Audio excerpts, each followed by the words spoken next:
Bilangan pasal 5. Peraturan mengenai orang-orang yang najis. Tuhan berfirman kepada Musa, "Perintahkanlah kepada orang Israel, supaya semua orang yang sakit kusta, semua orang yang mengeluarkan lelehan, dan semua orang yang najis oleh mayat, disuruh meninggalkan tempat perkemahan. Baik laki-laki maupun perempuan, haruslah kau suruh pergi. Keluar tempat perkemahan, haruslah mereka kau suruh pergi, supaya mereka jangan menajiskan tempat perkemahan di mana aku diam di tengah-tengah mereka." Maka orang Israel berbuat demikian. Mereka menyuruh orang-orang itu meninggalkan tempat perkemahan seperti yang difirmankan Tuhan kepada Musa. Demikianlah diperbuat orang Israel. Peraturan mengenai penebusan salah. Tuhan berfirman kepada Musa, "Berbicaralah kepada orang Israel, apabila seseorang, laki-laki atau perempuan, melakukan sesuatu dosa terhadap sesamanya manusia, dan oleh karena itu berubah setia terhadap Tuhan, sehingga orang itu menjadi bersalah, maka haruslah ia mengakui dosa yang telah dilakukannya itu, kemudian membayar tebusan sepenuhnya dengan menambah 1/5, lalu menyerahkannya kepada orang terhadap siapa ia bersalah. Tetapi apabila orang itu tidak ada kaumnya, kepada siapa dapat dibayar tebusan salah itu, maka tebusan salah yang harus dibayar itu menjadi kepunyaan Tuhan, dan adalah bagian imam, belum terhitung domba jantan pendamaian yang dipakai untuk mengadakan pendamaian bagi orang itu. Dari persembahan-persembahan kudus yang disampaikan orang Israel kepada imam, persembahan khususnya adalah bagian imam. Sedang persembahan-persembahan kudus yang dibawa oleh seseorang adalah bagian orang itu sendiri. Hanya apa yang diserahkannya kepada seorang imam adalah bagian imam itu. Hukum mengenai perkara cemburuan.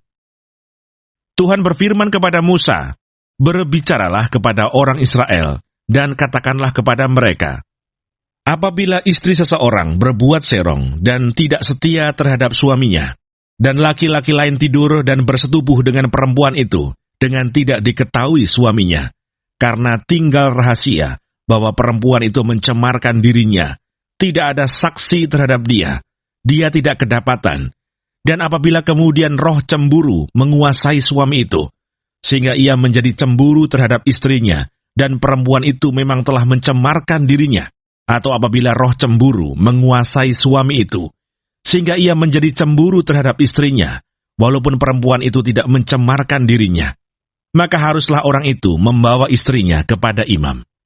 Dan orang itu harus membawa persembahan karena perempuan itu sebanyak 1/10 eva tepung jelai, yang ke atasnya tidak dituangkannya minyak, dan yang tidak dibubuhi kemenyan. Karena korban itu ialah korban sajian cemburuan, suatu korban peringatan yang mengingatkan kepada kedurjanaan. Maka haruslah imam menyuruh perempuan itu mendekat dan menghadapkannya kepada Tuhan. Lalu imam harus membawa air kudus dalam suatu tempayan tanah. Kemudian harus memungut debu yang ada di lantai kemah suci, dan membubuhnya ke dalam air itu. Apabila imam sudah menghadapkan perempuan itu kepada Tuhan, haruslah ia menguraikan rambut perempuan itu, lalu meletakkan korban peringatan, yakni korban sajian cemburuan, ke atas telapak tangan perempuan itu, sedang di tangan imam haruslah ada air pahit yang mendatangkan kutuk.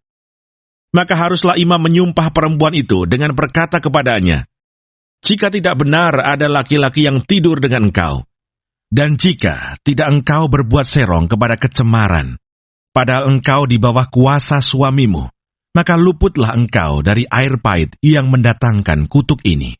Tetapi jika engkau, padahal engkau di bawah kuasa suamimu, berbuat serong dan mencemarkan dirimu, oleh karena orang lain dari suamimu sendiri bersetubuh dengan engkau, dalam hal ini haruslah imam menyumpah perempuan itu dengan sumpah kutuk, dan haruslah imam berkata kepada perempuan itu, maka Tuhan kiranya membuat engkau menjadi sumpah kutuk di tengah-tengah bangsamu, dengan mengempiskan pahamu dan mengembungkan perutmu. Sebab air yang mendatangkan kutuk ini akan masuk ke dalam tubuhmu untuk mengembungkan perutmu dan mengempiskan pahamu. Dan haruslah perempuan itu berkata, Amin, amin.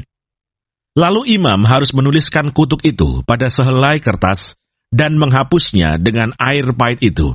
Dan ia harus memberi perempuan itu minum air pahit yang mendatangkan kutuk itu. Dan air itu akan masuk ke dalam badannya dan menyebabkan sakit yang pedih. Maka haruslah imam mengambil korban sajian cemburuan dari tangan perempuan itu, lalu mengunjukkannya ke hadapan Tuhan dan membawanya ke mezbah. Sesudah itu haruslah imam mengambil segenggam dari korban sajian itu sebagai bagian ingat-ingatannya dan membakarnya di atas mezbah. Kemudian memberi perempuan itu minum air itu. Setelah terjadi demikian, apabila perempuan itu memang mencemarkan dirinya dan berubah setia terhadap suaminya, air yang mendatangkan sumpah serapah itu akan masuk ke badannya dan menyebabkan sakit yang pedih, sehingga perutnya mengembung dan pahanya mengempis, dan perempuan itu akan menjadi sumpah kutuk di antara bangsanya. Tetapi apabila perempuan itu tidak mencemarkan dirinya, melainkan ia suci, maka ia akan bebas dan akan dapat beranak. Itulah hukum tentang perkara cemburuan. Kalau seorang perempuan telah berbuat serong dan mencemarkan dirinya, padahal ia di bawah kuasa suaminya, atau kalau roh cemburu menguasai seorang laki-laki, sehingga ia cemburu terhadap istrinya, ia harus menghadapkan perempuan itu kepada Tuhan, dan imam haruslah melaksanakan seluruh hukum ini kepada perempuan itu. Laki-laki itu akan bebas daripada salah, tetapi perempuan itu haruslah menanggung akibat kesalahannya.